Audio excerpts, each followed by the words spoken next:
है सुभाष। आज का जो दिन है वो बहुत कीमती समय है, कीमती दिन है। आज ही नहीं, अब जो भी दिन आता है, जो भी समय आता है, हर इंसान की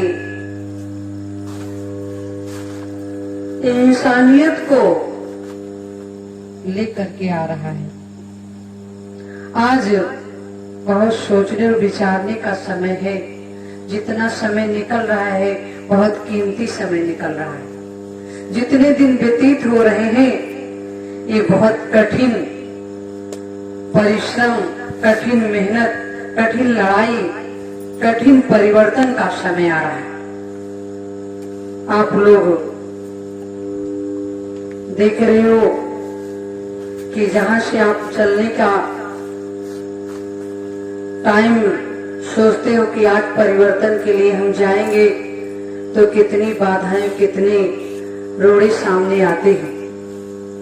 उन्हीं लोगों के सामने आते हैं जो परिवर्तन के लिए कदम बढ़ाने के लिए तैयारी करते हैं। उनके लिए नहीं, जो आज तमाम गुरु, तमाम संत महात्माओं के साथ लगे हैं कि चलो सत्संग सुनेंगे, भंडारा खाएंगे और सेवा दे देंगे, चले आएंगे। उनके लिए कोई कठिन नहीं। लेकिन जो परिवर्तन के लिए तैयारी कर रहा है, जो परिवर्तन के प्लेटफॉर्म पे जाना चाहता है, उसके लिए बहुत ही कठिन लड़ाई, कठिन मेहनत, कठिन परिश्रम करना पड़ेगा। तो आज का जो समय है वो बहुत कीमती समय है, और जो निकल गया समय वो इससे भी कीमती था, लेकिन हम लोग सोच नहीं पा रहे। हम लोग विचार नहीं करते कि समय है क्या।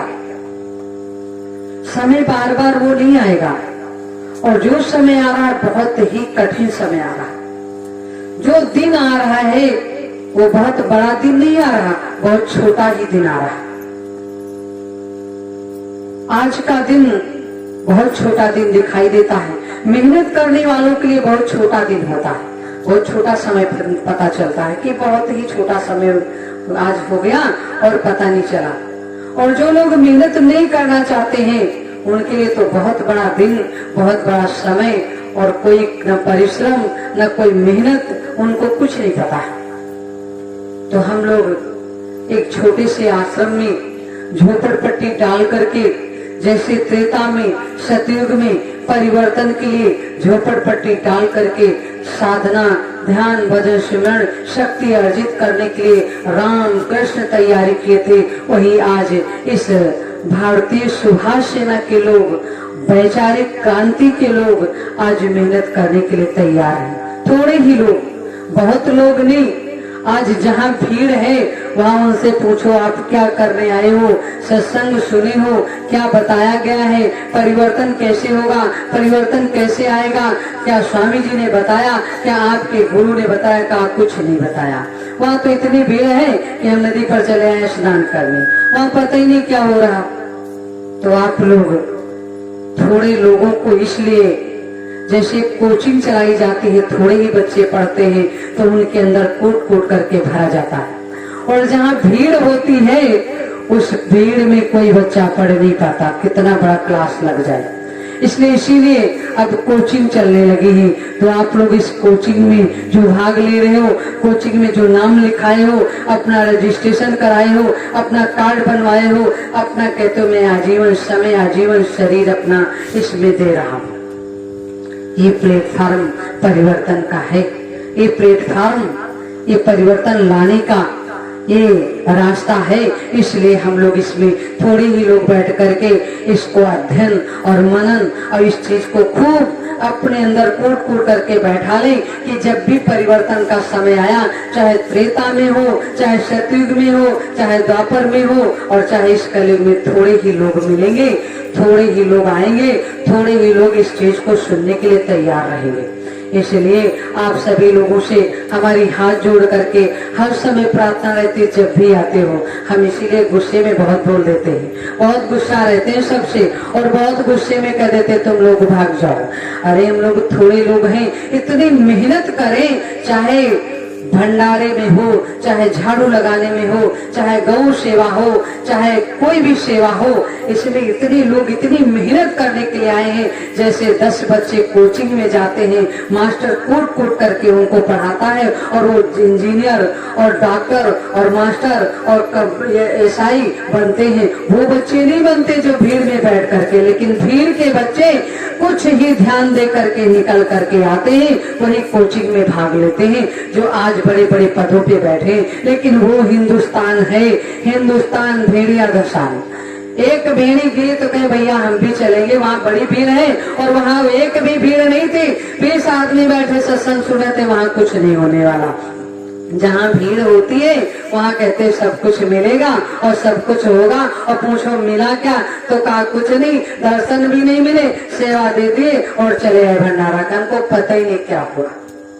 इसलिए आप लोग अपने मन को, अपनी आत्मा को, अपने शरीर को ऐसी जगह लगा दिए हैं, खूब सोचो, खूब विचार करो, जो ध्यान और सुमरण में बैठो कि हे मालिक, आपने तो हमें उस लायक बना दिया जैसे त्रेता और सतयुग में लोग साधना करते थे, कुटिया फूस की झोपड़ी में बैठ करके। उसी तरीके से 88,000 ऋषि मुनियों ने इसी पृथ्वी पे, जहाँ पे आज आप लोग बैठे हो, तो थोड़े ऋषि मुनि बैठे थे उस समय भी। 88,000 ऋषि मुनि बैठे थे, उस समय भी काफी शैतान पैदा थे, लेकिन उन्होंने कहा कि सतयुग ला करके मैं जाऊंगा, चाहे घास तक मेरे शरीर पर जम जाए। उन्होंने घास तक जमा ली। आज उनका इतिहास में नाम लिया जाता है। इस नैमिषारण्य में 84 कोष की उनकी परिक्रमा होती है, और जो भी आता है वो बोलता है 88,000 ऋषि मुनियों की जय, 88,000 ऋषि मुनियों की जय। और 33-35 करोड़ देवी देवताओं को यहाँ आना पड़ा, उनके ध्यान और सुमरण, उनके कार्य को देख करके, उनकी शक्ति को देख करके कि ये ऐसे लोग अब परिवर्तन लाने के लिए इस भूमि पे पैदा है। तो आज आप लोग भी अपना ये शरीर और ये मन और ये तन और ये धन जो लगा रहे हो, बहुत अच्छी जगह पे लगा रहे हो, इसमें कोई शंका मत करना। शंका जो करेगा वो फिर भागेगा। अभी यहाँ कितनी भीड़ थी मेरे साथ में, जब बाबा जय गुरुदेव का शरीर मथुरा में दो पुतला पड़ा था डुप्लीकेट, तो इतनी भीड़ मेरे साथ आई थी। जब हम आवाज लगाए कि बाबा जी के प्रेमियों, बाबा जी के सत्संगियों, तुम शंका में मत फंसो, एक समय आएगा कि आवाज बना करके, भेष बना करके और रूप बना करके तमाम लोग कहेंगे तुम मेरे पास आओ, मेरे साथ स्वामी जी हैं, मैं स्वामी जी बोल रहा हूँ, तुम मेरे साथ आओ। मेरे अंदर स्वामी जी घुस गए, लेकिन घुसने और बोलने से, आवाज बदलने से ये काम नहीं होगा। रावण भी आया था सीता को हरने के लिए, इतनी शक्तिशाली सीता थी और साधु के वेश को देख करके लालायित हो गई थी। जरा सी गलती आ गई, जरा सी शंका में फंस गई, जबकि लक्ष्मण कह गए थे तुम इस रेखा को पार नहीं करना, लेकिन उनको शंका आ गई और वो अपनी शंका को छोड़ करके, उस असली बात को छोड़ करके शंका में फंस गई। ये साधु आए हैं, इनको हम भिक्षा दे दे। क्या हाल हुआ आप लोग जानती हैं। ऐसे आज युग है, तमाम माताएं बहनें मोबाइल पे फंस जाती हैं, मोबाइल पे फंस जाती हैं और अपने माँ बाप को छोड़ करके चली जाती हैं। उनका क्या हसर होता है जानते हो, ना घर की और ना घाट की, ना माँ की ना बाप की, इस और क्या फिर होता है। फिर वो नदी में डूब जाती हैं, जहर खा के मरती हैं, फांसी लगा के मरती हैं। तो इसलिए अब शंका में मत फंसो, ये समय काल का नहीं दयाल का है। दयाल समझा रहा है और नहीं मानोगे तो काल के हाथों में उल्टा फंस जाओगे। वो लोग कहते नहीं ये लोग काल हैं, हम लोग कहते जो भीड़ लगाते हैं और ये देश और दुनिया को, ये देश की, संसार की जीवात्मा को जो फंसा करके रखे हैं, ये काल है।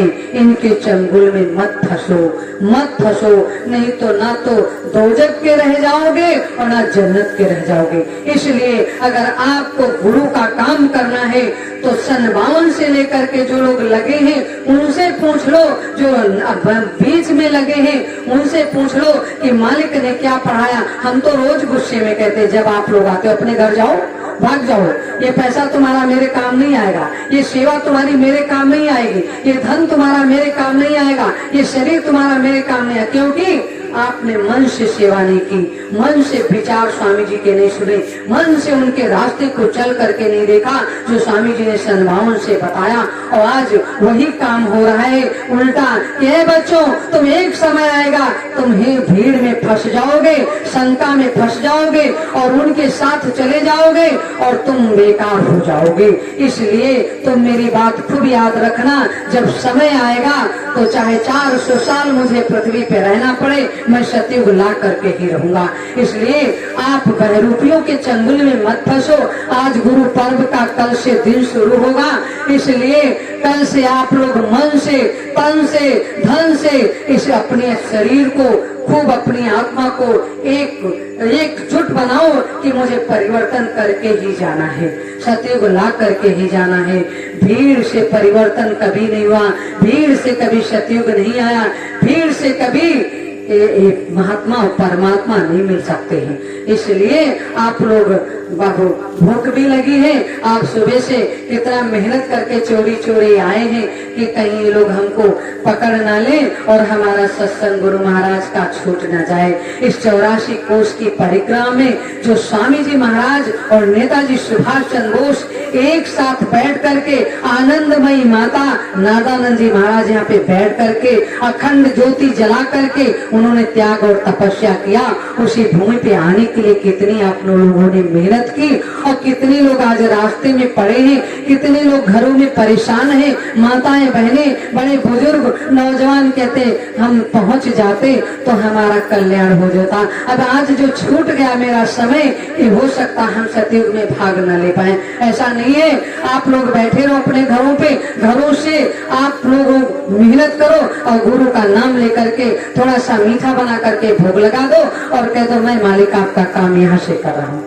आपका काम जुड़ जाएगा और जब समय आएगा अगले कार्यक्रम में तो आप लोग बढ़ चढ़ करके भाग लेना और जो कभी रह गए उसको पूरा करना। इसी के साथ अपनी वाणी को हम विराम देंगे। आप लोग भोजन जरूर करो क्योंकि बहुत मेहनत करके आए हो। बिना भोजन के, बिना डीजल के, बिना पेट्रोल के इंजन नहीं चल सकता, इसलिए ये इंजन नहीं चलेगा।